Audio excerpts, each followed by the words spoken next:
How disciplined are you, and why is it important for each and every one of us to be disciplined?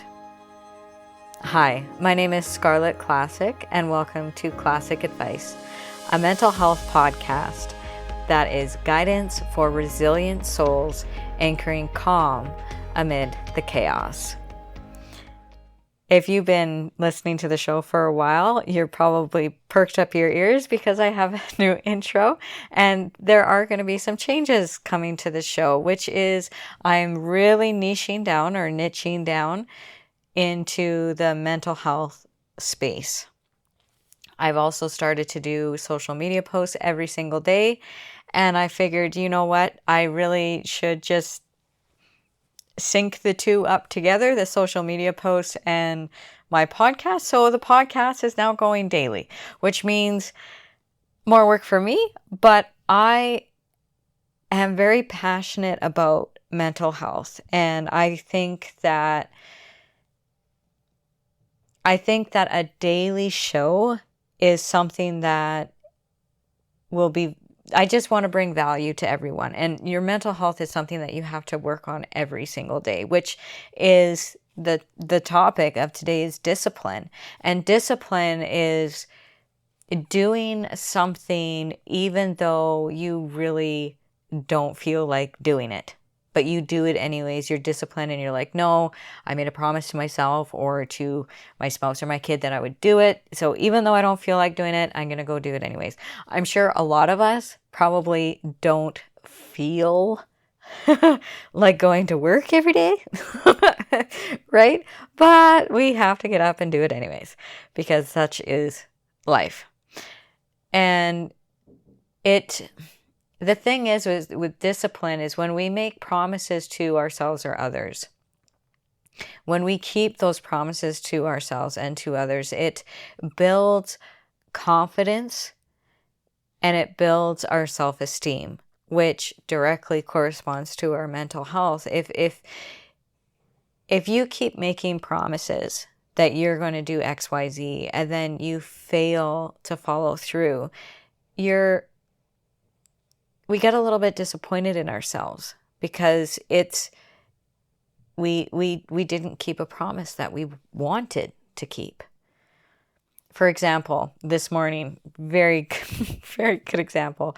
I have decided that I've been stretching and doing mobility, which is kind of like yoga-y type exercises that are low impact, that I want to be able to carry these exercises right through in my old age. So I'm trying to find things like that, like in yoga is just so good for you, that I started doing these exercises. And this morning I worked today, so I got up and I've been doing these exercises, and then I work in heavy equipment. So on breaks, I'll get out and I'll walk and I'll stretch. And I've been trying to do these things every day. And in the morning, I have this certain routine that I do. And this morning, I did not want to do them. I really just wanted to skip it.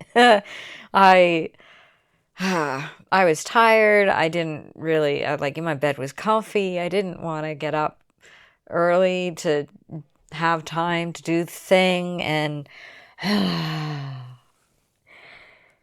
I got up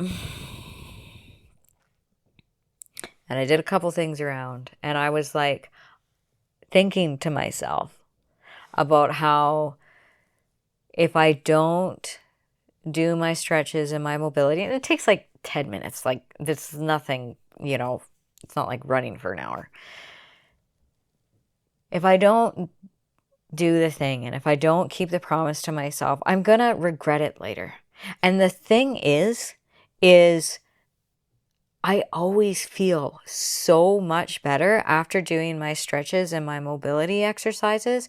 It loosens everything up and I feel really great after, even though in the moment, some of the exercises, are uncomfortable because I'm working muscles and I'm, doing these positions where I'm not used to, it is, you understand.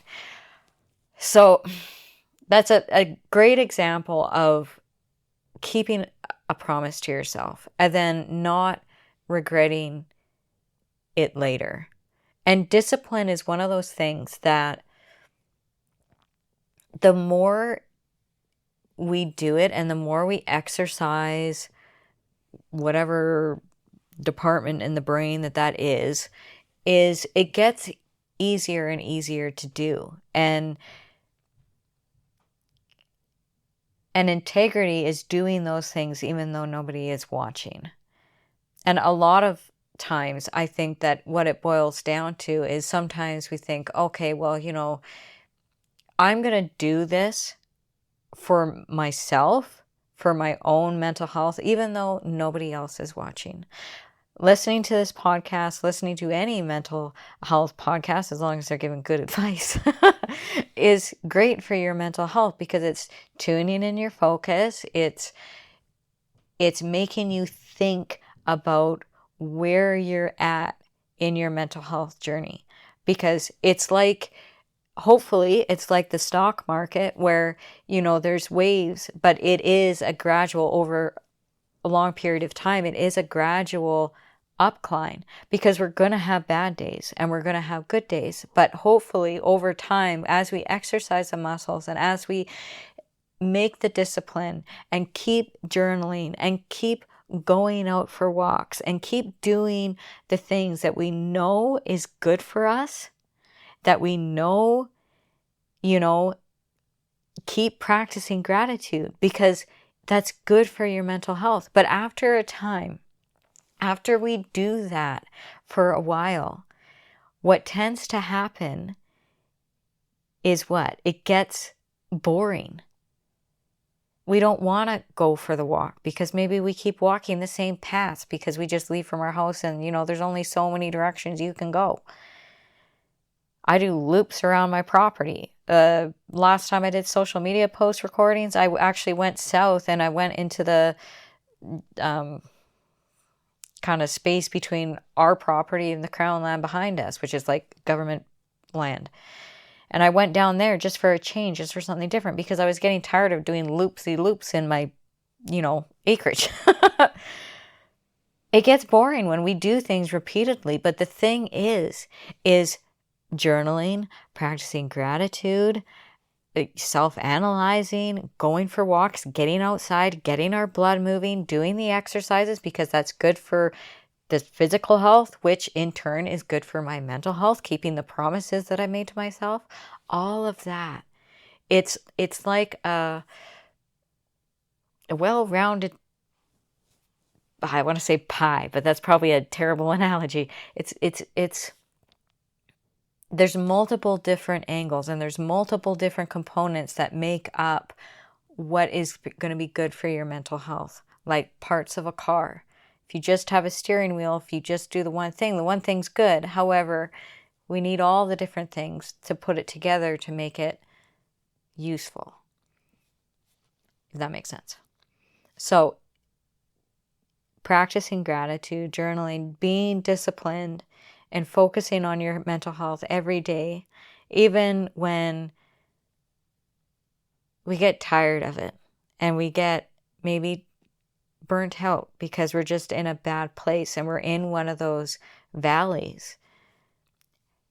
It's really important to journal when you're in the valleys. It's really important to focus on your mental health when you're in the valleys. However, we also need to have the discipline to keep doing the things when we're on the peaks.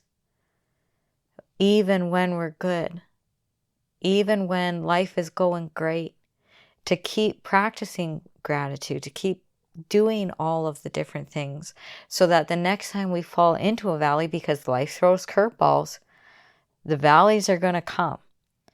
But if we practice the discipline and do the things even when we don't want to, when we're on the peaks, when the valley hits, when life throws a wave at you, you'll be ready for it. Because you've practiced the muscles and you're going to just keep chugging along. I am going to leave it there for now, and we will talk again tomorrow. This is exciting. I hope you guys are as excited about this journey as I am, because I am nervous about it, because it's going daily is gonna be big. But that's my promise to you, is mental health needs to be worked on every day.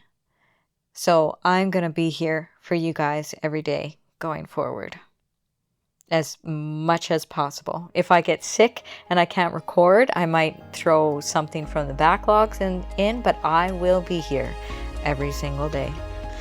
So thank you so much for tuning into Classic Advice, guidance for resilient souls. May you stay anchored in what steadies you, rise resilient through what challenges you, and carry calm into whatever comes next. Till tomorrow, take care, you guys. Love ya.